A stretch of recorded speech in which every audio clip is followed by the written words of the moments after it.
आज का अपना टॉपिक है निःशुल्क एवं अनिवार्य बाल शिक्षा का अधिकार या अधिनियम RT 2009। इसमें हम देखेंगे 86वें संविधान संशोधन अधिनियम 2002 के तहत निःशुल्क एवं अनिवार्य बाल शिक्षा का अधिकार अधिनियम 2009 को 1 अप्रैल 2010 से संपूर्ण भारत में लागू किया गया है, जम्मू कश्मीर को छोड़कर। कब लागू किया गया है? 1 अप्रैल 2010 संपूर्ण भारत में। 86वें संविधान संशोधन द्वारा 2002 86वां संविधान संशोधन 2002 निःशुल्क एवं अनिवार्य बाल शिक्षा का अधिकार अधिनियम 2009 1 अप्रैल 2010 से संपूर्ण भारत में लागू किया गया है। यह नोट लगा के लिखा है जम्मू कश्मीर में 31 अक्टूबर 2019 से RT को लागू कर दिया गया है। संपूर्ण भारत में तो 1 अप्रैल 2010 से लागू हुआ था, जम्मू कश्मीर को छोड़कर, और जम्मू कश्मीर में 31 अक्टूबर 2019 से लागू कर दिया गया है।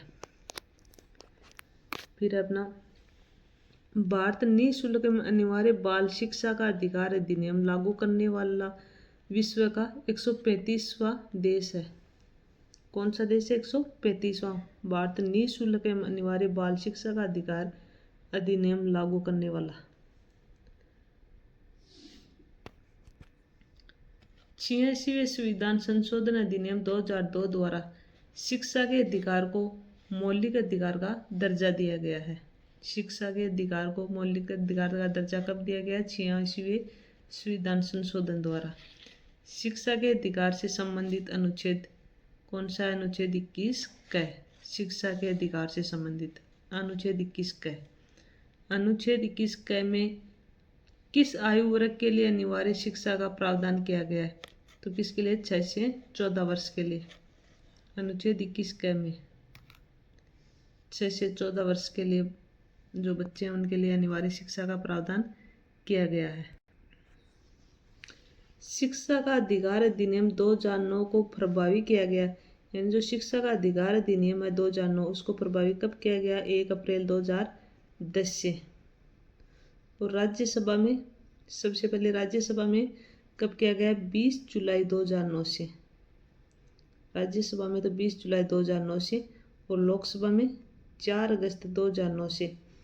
तो राज्यसभा में यानी सबसे पहले राज्यसभा में 20 जुलाई 2009 से, और लोकसभा में 4 अगस्त 2009। इसे याद रख लेना जी किसे कि लोक 4 लोक 4 लोक लोक 4 लोक, अगस्त आगे यानी कि 4 लोक आगे क्या कहेंगे या कुछ भी 4 लोक क्या कहेंगे? तो लोक 4 आगे अगस्त, किसी भी करके रट लेना। राष्ट्रपति के हस्ताक्षर, तो राष्ट्रपति के हस्ताक्षर 26 अगस्त 2009 प्रतिभा पाटिल के समय, और अधिसूचना जारी हुई थी 29 अगस्त 2009 को। RT एक्ट की अधिसूचना कब जारी हुई थी? 29 अगस्त 2009 को। RT प्रभावी या लागू 1 अप्रैल 2010 को। राष्ट्रपति के हस्ताक्षर तो हुए थे 26 अगस्त 2009 प्रतिभा पाटिल के समय, और अधिसूचना जारी थी 29 अगस्त 2009 को, और RT लागू हुआ था 1 अप्रैल 2010 को। RT 2009 राजस्थान में कब प्रभावी हुआ? राजस्थान में RT 2009 राजस्थान में कब प्रभावी हुआ? तो 1 अप्रैल 2011 से। राजस्थान में 2011 से हुआ था। RT 2009 में कुल अध्याय कितने हैं? RT 2009 में वर्तमान में कुल अध्याय है 7, धाराएं कितनी है? 38, और अनुसूची 1। RT 2009 में कुल अध्याय 7, धाराएं 38, अनुसूची 1, यानी वर्तमान में पूछा था। इनके बारे में हम आगे डिटेल से पढ़ेंगे। शिक्षा के अधिकार को लागू करने वाला भारत कौन सा देश है? शिक्षा के अधिकार को लागू करने वाला तो 135वां है। RT 2009 में सबसे छोटा अध्याय तो RT 2 जानों में सबसे छोटा अध्याय अगर पूछे तो पहला अध्याय और बड़ा है चौथा। इसमें 12 से 28 तक धाराएं हैं, तो बड़ा अध्याय तो है चौथा और सबसे छोटा होगा पहला। और शिक्षा के अधिकार को लागू करने वाला भारत कौन सा देश रहेगा? 135वां। और सबसे छोटा अध्याय पहला, सबसे बड़ा चौथा। फिर RT 2 जानो। अब पढ़ेंगे हम अध्याय। तो इसमें अध्याय अपना पहला है, तो पहला में क्या आएगी? प्रस्तावना। प्रस्तावना में नाम, विस्तार, शब्दावली। तो इसमें धारा आएगी 1 और 2। यानी जो अपना अध्याय पहला है उसमें प्रस्तावना, इसमें नाम, विस्तार, शब्दावली, धारा 1 और 2। फिर अध्याय 2 है, इसमें निःशुल्क एवं अनिवार्य शिक्षा का अधिकार। निःशुल्क एवं अनिवार्य शिक्षा का अधिकार 2 में धारा 3 से 5। ये ऐसे याद कर लेना कि यहाँ ये 2 है, शुल्क में भी 2 आ रहा है, सेम दिख रहा, 2 यहाँ शुल्क 2 2 2, ऐसे याद कर लेना। फिर 2 के बाद में क्या आता है? 3। तो 2 के बाद में 3 और 3 और 2 कितना होगा? 5। तो 3 और 5 धारा होगी। यहाँ देख लेना 2 से निःशुल्क, शुल्क में भी 2 आ रहा और यहाँ भी 2। फिर अपना अध्याय 3 है, समुचित सरकार, स्थानीय प्राधिकार व माता पिता के दायित्व है। धारा 6 से 11 तक। 3 दूनी 6, यानी 3 दूनी 6, तो 6 से 11। या इसमें ऐसे देख लेना कि 3 ही बातें बताइए, समुचित सरकार, स्थानीय प्राधिकार व माता पिता के दायित्व अध्याय 3 में। अब कैसे भी करके आपको याद तो करने पड़ेगा। फिर अध्याय 4, तो अध्याय 4 में विद्यालय व शिक्षक के दायित्व है। विद्यालय व शिक्षक के दायित्व है, धारा 12 से 28 तक। यानी ये आपको बताया था सबसे बड़ा अध्याय चौथा है, तो देख लो धारा 12 से 28 तक है, विद्यालय व शिक्षक के दायित्व है। फिर अपना आएगा अध्याय 5, तो 5 में 5 प्रारंभिक, 5 या पाठ्यक्रम में भी 5 5, ऐसे याद कर लेना। प्रारंभिक शिक्षा का पाठ्यक्रम, यानी 5 में आएगा प्रारंभिक शिक्षा का पाठ्यक्रम, तो ये धारा 29 व 30 में है। 5 में आएगा प्रारंभिक शिक्षा का पाठ्यक्रम। अध्याय 6 में है बालक के अधिकारों का संरक्षण, यानी संरक्षण कितने हैं? 6, ऐसे याद रख लेना, संरक्षण 6 है, तो 6 संरक्षण 6। बालक के अधिकारों का संरक्षण, धारा 31 से 34 तक। लास्ट है अध्याय 7, प्रकीर्ण, धारा 35 से 38। अब अपना अध्याय 1, धारा 1 व 2, तो इनके बारे में हम विस्तार से पढ़ेंगे।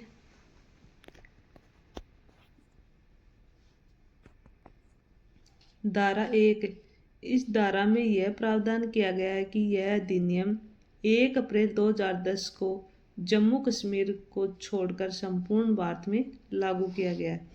क्योंकि जम्मू कश्मीर में तो 370 हटने के बाद लगा था, ये 1 अप्रैल 2010 को, तो जम्मू कश्मीर में वो 31 अक्टूबर 2019 को लगा था। तो धारा 1 में, इस धारा में यह प्रावधान किया गया है कि यह अधिनियम 1 अप्रैल 2010 को जम्मू कश्मीर को छोड़कर संपूर्ण भारत में लागू किया गया है। मदरसों, वैदिक पाठशालाओं, धार्मिक प्रशिक्षण देने वाले विद्यालयों में लागू नहीं है। किन किन में? मदरसों, वैदिक पाठशालाओं, धार्मिक प्रशिक्षण देने वाले विद्यालयों में लागू नहीं था।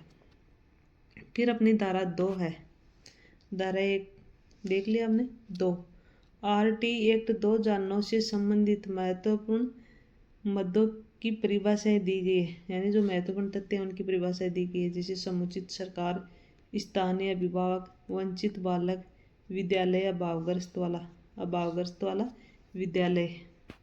RT एक्ट 2 जानों से संबंधित धारा 2 में। फिर अपना अध्याय 2 आ गया है, निःशुल्क, यहाँ 2 आर, यहाँ 2, शुल्क में भी 2। तो निःशुल्क व अनिवार्य शिक्षा का अधिकार, धारा 3 से 5 तक। निःशुल्क एवं अनिवार्य शिक्षा का अधिकार अध्याय 2 में, इसमें धारा 3 तो 3 में 6 से 14 वर्ष का कोई भी बालक, उसका यह अधिकार होगा कि वह निःशुल्क शिक्षा अनिवार्य रूप से प्राप्त करेगा। इसकी समुचित व्यवस्था सरकार के द्वारा की जाएगी। यानी कि जो 6 से 14 वर्ष का कोई भी बालक है तो उसका यह अधिकार है कि वह निःशुल्क शिक्षा प्राप्त करे, और इसका जो निःशुल्क शिक्षा प्राप्त करेगा तो यह समुचित सरकार उसकी व्यवस्था करेगी। फिर है धारा 4। तो धारा 4 में आयु के अनुसार प्रवेश देना। आयु के अनुसार प्रवेश देना। यदि किसी बालक की आयु 10 वर्ष है तो उसे आरटी एक्ट 2009 की धारा 4 के प्रावधानों के अनुसार पुनः कक्षा 5 में बैठाया जाएगा। अब देख लो, उम्र के अनुसार प्रवेश देना। यदि कोई बालक है, जिसकी आयु 10 वर्ष है, और आरटी एक्ट 2009 के अनुसार धारा 4 में जो प्रावधान दिए गए उनके अनुसार उसको कक्षा 5 में पुनः बैठाया जाएगा। फिर है धारा 5।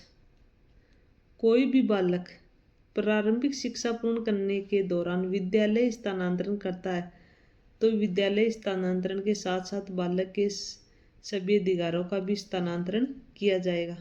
अगर कोई बच्चा है वो विद्यालय स्थानांतरण एक छोड़ दूसरा में जा रहे हैं अगर विद्यालय में, तो भी के साथ साथ में भी का अधिकार भी स्थानांतरण किया जाएगा। फिर है अध्याय 3 धारा 6 से 11। अध्याय 3 में धारा 6 से 11 समुचित सरकार और माता पिता के अधिकार, स्थानीय प्राधिकार। 3 में 3 बात बता रही है, याद रख लो। समुचित सरकार, माता पिता के अधिकार और स्थानीय प्राधिकार। तो धारा 6 है, 6 से 11 है, तो धारा 6 देखेंगे विद्यालय की स्थापना। तो किस प्रकार होती है विद्यालय की स्थापना? आरटी एक्ट 2009 के प्रावधानों के अनुसार प्रत्येक 1 किलोमीटर से 1.5 किलोमीटर के दायरे में प्राथमिक विद्यालय खोला जाएगा तथा 2 किलोमीटर से 2.5 किलोमीटर के दायरे में उच्च प्राथमिक विद्यालय खोला जाएगा। समझ में आया आपको? जो विद्यालय की स्थापना होगी यानी आरटी एक्ट 2009 के अनुसार धारा 6 में ये बताया गया है कि आरटी एक्ट 2009 के प्रावधानों के अनुसार प्रत्येक विद्यालय में 1 से 1.5 किलोमीटर के दायरे में एक तो प्राथमिक विद्यालय खोला जाएगा, और जहाँ उच्च प्राथमिक यानी 6 से 8वीं तक वाला तो वहाँ 2 से 2.5 किलोमीटर के दायरे में विद्यालय खोला जाएगा। फिर अपनी धारा 7 है। धारा 7 केंद्र व राज्य का वित्तीय अनुपात। तो केंद्र व राज्य का वित्तीय अनुपात होगा 60:40। केंद्र का 60, राज्य का 40, और पूर्वोत्तर राज्यों का होगा 90:10। केंद्र का 60, राज्य का 40, पूर्वोत्तर राज्यों का 90:10।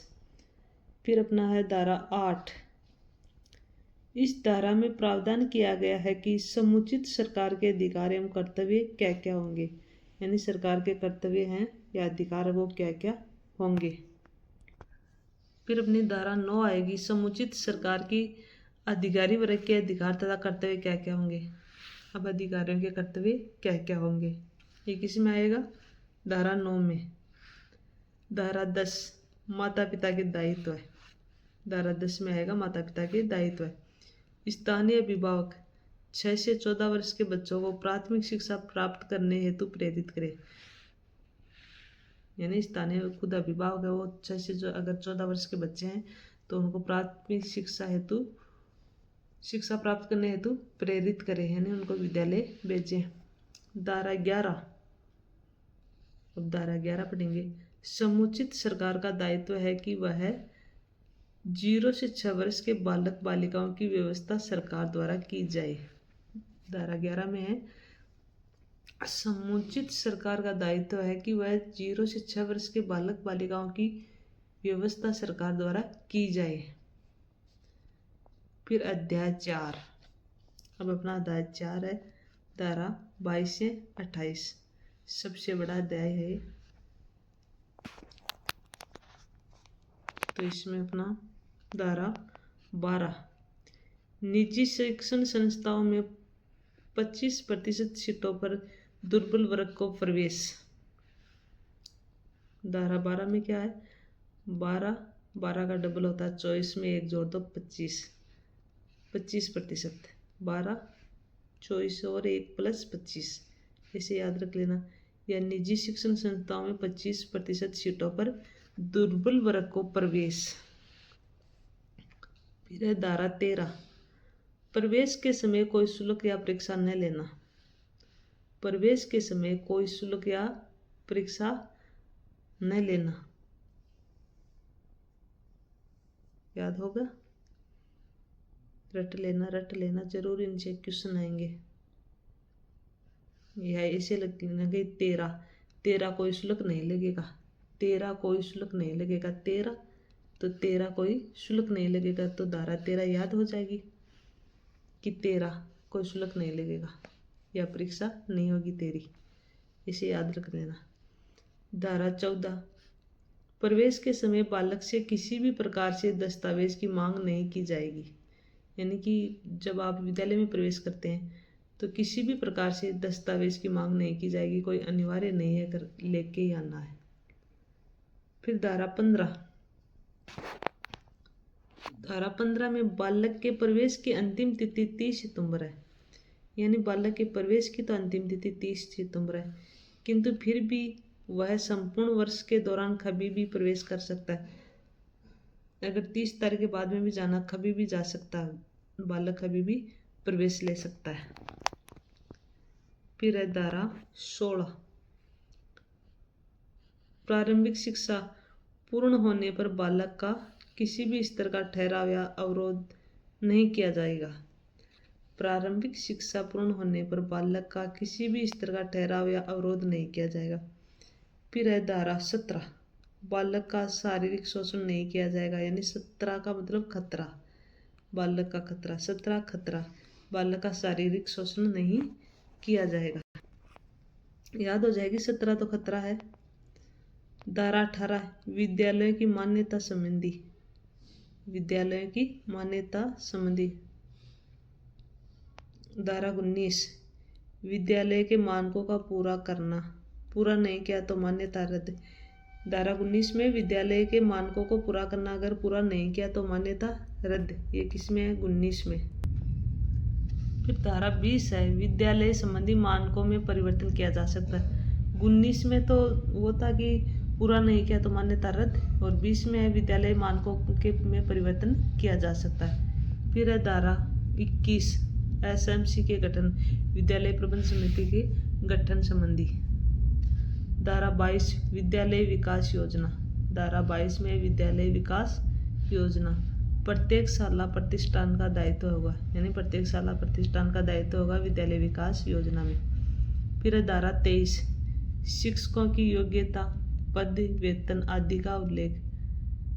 23 साल कोटा पर हो जाए, क्योंकि योग्यता भी वह, बिन पद भी चाहे, बिन वेतन भी चाहे, ये याद कर लोगी। धारा 23, शिक्षकों की योग्यता, पद, वेतन आदि का उल्लेख। फिर है धारा 24, शिक्षकों के दायित्वों का उल्लेख, शिक्षकों के दायित्वों का उल्लेख। फिर धारा 25 है, इसमें छात्र शिक्षक का अनुपात होगा। धारा 25 में छात्र शिक्षक का अनुपात, तो इधर विद्यार्थी और इधर शिक्षक अनुपात है, तो 60, अगर विद्यार्थी 60 है तो शिक्षक कितने होंगे, 2। छात्र शिक्षक अनुपात कितना होगा, 30:1। प्राथमिक शिक्षा अनुपात है 30:1। अगर विद्यार्थी 61 से 90 है तो शिक्षक होंगे 3। अगर विद्यार्थी 91 से 120 है तो शिक्षक होंगे 4। अगर विद्यार्थी 121 से 150 है तो शिक्षक होंगे 5 + 1, यानी 5 शिक्षक हो, एक प्राध्यापक। और 150 से ऊपर होने पर एक एचएम अनिवार्य होगा, यानी एक एचएम अनिवार्य होगा। प्राथमिक विद्यालय में छात्र संख्या 200 से अधिक होने पर छात्र शिक्षक अनुपात होगा 40:1। तो प्राथमिक विद्यालय में छात्र संख्या 200 से अधिक होने पर छात्र शिक्षक अनुपात कितना होगा, 40:1 होता है। और उच्च प्राथमिक में 5:1, यानी शिक्षक 6 से 8 तक 5:1। फिर है धारा 26, धारा 26 है, किसी भी विद्यालय में 10:1 से अधिक पद रिक्त नहीं, यानी किसी भी विद्यालय में 10:1 से अधिक पद रिक्त नहीं। धारा 27 जनसंख्या आपदा चुनाव, जेएसी जनसंख्या आपदा चुनाव के अलावा गैर शैक्षणिक कार्य ड्यूटी नहीं, यानी जो टीचर हैं स्कूलों में उनका जो पल्स पोलियो अभियान है या चुनाव वाला है या आपदा प्रबंध में ड्यूटी नहीं लगाते हैं, वो बंद हो गई अब। फिर है धारा 28 निजी ट्यूशन नहीं, यानी जो सरकारी टीचर है वो ट्यूशन नहीं करा सकते, फ्री पढ़ाओ, जहाँ भी पढ़ाना है फ्री में पढ़ाओ। 28 में क्या है, निजी ट्यूशन नहीं।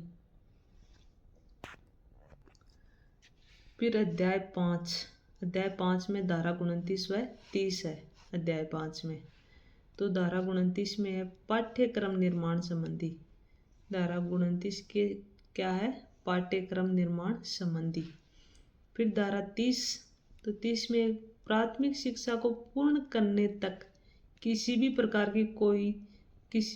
की बोर्ड परीक्षाओं का आयोजन नहीं किया जाएगा, यानी प्राथमिक शिक्षा को पूर्ण करने तक किसी भी प्रकार की बोर्ड परीक्षाओं का आयोजन नहीं किया जाएगा। किसमें, धारा 30 में। फिर आएगा अपना धारा अध्याय 6, तो अध्याय 6 में धारा 31 से 34 तक। तो धारा 31 देखते हैं पहले। बाल अधिकार के हनन के संबंध में शिकायत की प्राप्ति का उल्लेख किया जाता है। जो बाल अधिकार के हनन के संबंध में शिकायत की प्राप्ति का उल्लेख किया जाता है धारा 31 में।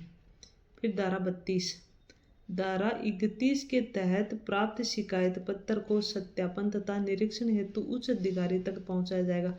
जो धारा 31 में वो जो हनन हो रहा है, बाल अधिकार का हनन हो रहा है, उसके संबंध में जो भी शिकायत होती है या जो भी सत्यापन होता है उसका निरीक्षण उच्च अधिकारी तक पहुंचाया जाएगा। किसमें, धारा 32 में।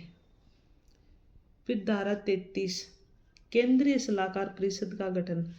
33 में तो होगा केंद्रीय सलाहकार परिषद का गठन और धारा 34 में होगा राज्य सलाहकार परिषद का गठन। 33 में केंद्र, 34 में राज्य। फिर आएगा अपना अध्याय 7, तो अध्याय 7 में धारा 35 और 38, 35 से 38। तो पहले हम देखेंगे धारा 35 अधिकारों को निर्देशन देने का अधिकार। अधिकारियों को निर्देशन देने का अधिकार। धारा 35 में होगा अधिकारियों को निर्देशन देने का अधिकार। धारा 36 कर्मचारी के गलत व्यवहार पर शिकायत।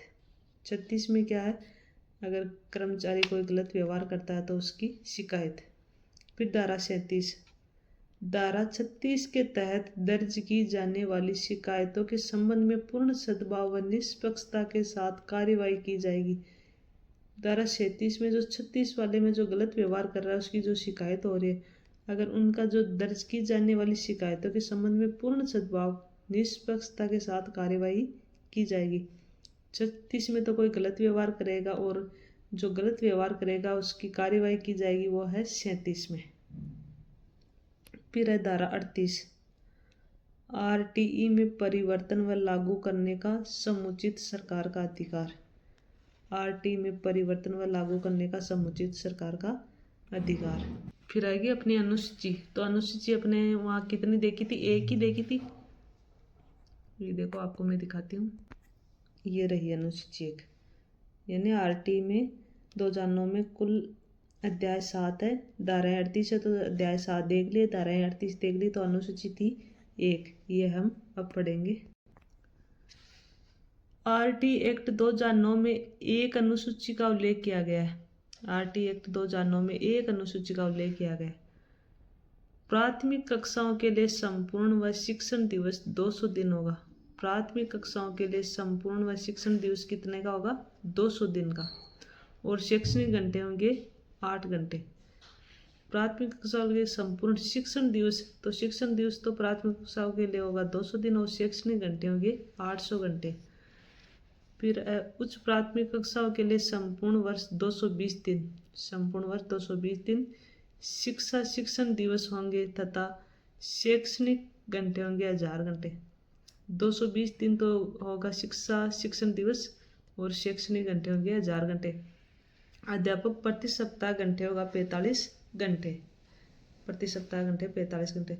तो यहाँ हम देखते हैं प्राथमिक कक्षा में तो दिवस होंगे 200, घंटे होंगे 800 प्राथमिक वाला, और उच्च प्राथमिक कक्षाएं होंगी उनमें दिवस होंगे, सॉरी यहाँ 220 लिखना है, ये हो गया 220, गलती से मिस्टेक होगी कि यहाँ 220 दिन लिखे हुए हैं।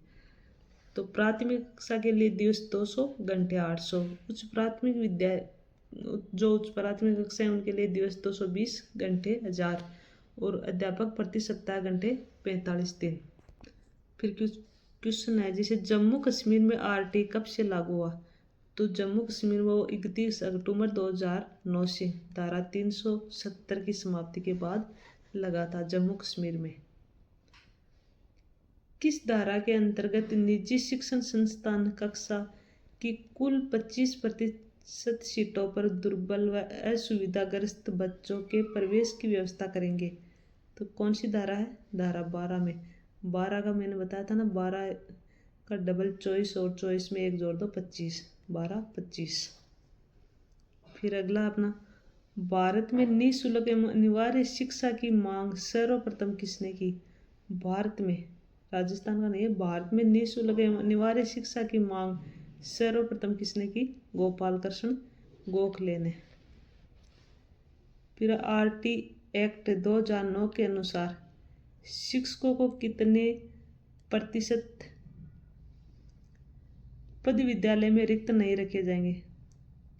आरटी एक्ट के 2009 के अनुसार शिक्षकों को कितने प्रतिशत पद विद्यालय में रिक्त नहीं रखे जाएंगे? 10%। फिर अगला, आरटीई एक्ट 2009 की किस धारा में विद्यालय प्रबंधन समिति का उल्लेख है? धारा 21 में। विद्यालय प्रबंधन समिति का उल्लेख किस धारा में है? धारा 21 में। तो ये अपना जो बाल अनिवार्य शिक्षा का अधिनियम है वो कंप्लीट होता है।